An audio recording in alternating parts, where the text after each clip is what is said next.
नमस्कार, मैं हेमचंद्र और आप देख रहे हैं शहीवाद।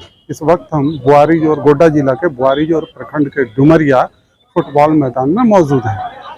आज चूंकि यहाँ हेमंत सोरेन जी का कार्यक्रम था, मुख्यमंत्री जी यहाँ पर पहुँचे हुए थे। उन्होंने लगभग 40-45 मिनट यहाँ पे निश्चित तौर पे समय दिया।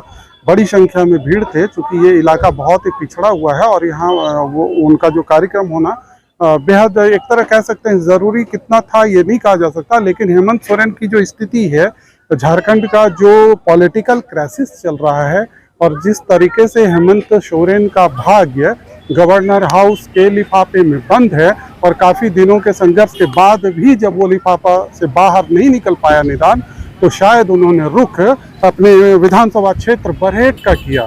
यह स्थान भले ही गोड्डा जिला के बुआरीजोर प्रखंड में पड़ता है, पर ये पड़ता बरहेट विधानसभा में है। और यहाँ पहुँचने से पहले हेमंत अपने विधानसभा के साहबगंज इलाके में उन्होंने वहाँ पे कार्यक्रम किया है, उसके बाद वो यहाँ पहुँचे थे। कई विभिन्न योजनाओं का शिलान्यास उद्घाटन भी उन्होंने किया, करोड़ों की परिसंपत्ति का भी वितरण किया गया।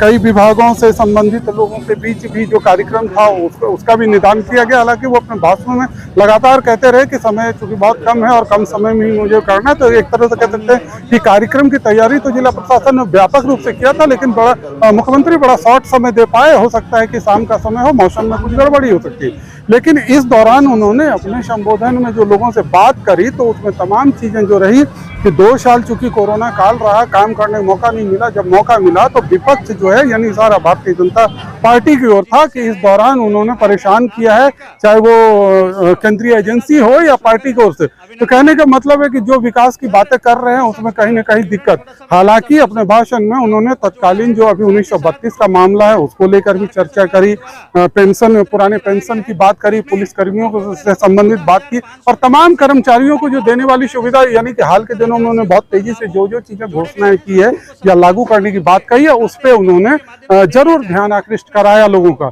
तो आप कह सकते हैं कि ये तमाम चीजें जो दौरा अचानक शुरू हुआ है, तो कहीं न कहीं मुख्यमंत्री ये समझ चुके हैं उन्हें जल्द ही फिर विधानसभा चुनाव का पर्सनली अपने इलाके के लिए सामना करना पड़ सकता है और शायद इसी तैयारी के तहत वो जो है दौरा तेज कर दिए हैं। अब आगे आने वाले दिनों में देखेंगे कि क्या परिस्थिति बनती है और राजभवन से क्या मिलता है, उसके बाद वो किस तरीके से लेते हैं।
सभी विभागों के पदाधिकारियों के साथ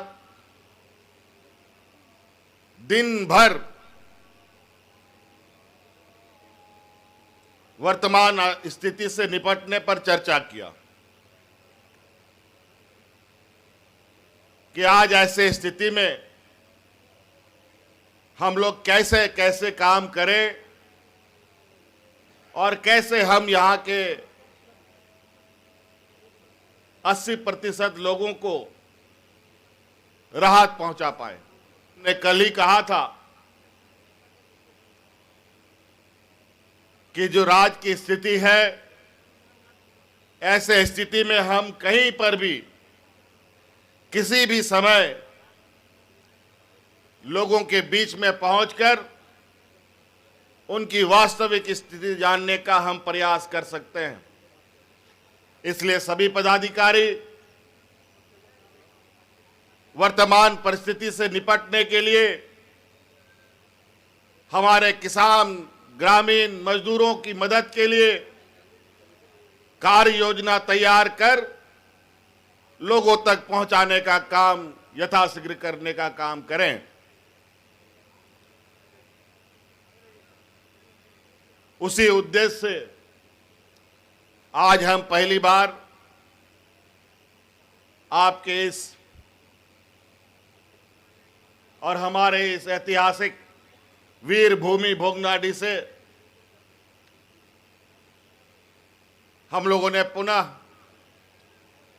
लोगों के बीच में जाने का काम प्रारंभ कर दिया। ग्रामीण से लेकर जिला स्तर के कर्मी, जिला से राज्य स्तर के कर्मी, अनेकों लोग, कहीं हमारे पुलिस के जवान, कहीं हमारे कर्मचारी, कहीं अनुबंध पर हमारे कर्मचारी, कहीं कॉन्ट्रैक्ट पर हमारे कर्मचारी कार्यरत है। किसी के लिए कोई दिशा निर्देश नहीं। सब लोग बेचारा बहुत अस्त व्यस्त रहता था। काम तो सरकार करा लेती थी, लेकिन उनका जीवन कैसे सुरक्षित हो, कभी इस पर 20 वर्षों में चिंता नहीं हुआ। उन उलझे हुए चीजों को भी हम लगातार सुलझा रहे थे। योजना तो आप लोगों के बीच में हम लोग लाने का काम कर ही रहे थे, साथ साथ में जो वर्षों पुराना उलझा हुआ व्यवस्था था उसको भी सुलझाने का हम लोग काम कर रहे थे।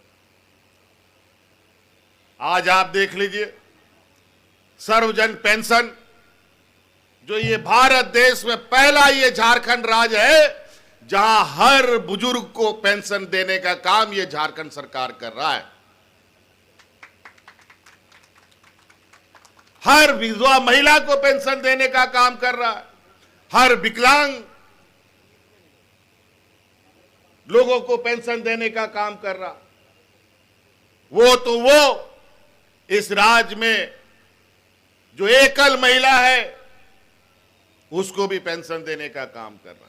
ओल्ड पेंशन वाले लोग, कर्मचारियों का जो दुर्गंजन विगत 5 साल में हुआ है, आज उन सभी कर्मचारियों को भी मान सम्मान से उनका जीवन जिए तो उनका बुढ़ापे का लाठी वापस करने का काम भी इसी सरकार ने किया है। इस राज्य में पहले चरण पर 24 मॉडल स्कूल को हम बना रहे हैं। साधारण स्कूल नहीं होगा, वो स्कूल प्राइवेट स्कूल से भी बेहतर स्कूल होगा और हमारा ग्रामीण बच्चा फ्री में उसमें पढ़ने का काम करेगा। एक स्कूल हमने उसको बनाया है आज के कंपटीशन में, और उसमें ऐसे भी नहीं, उसमें जो बच्चा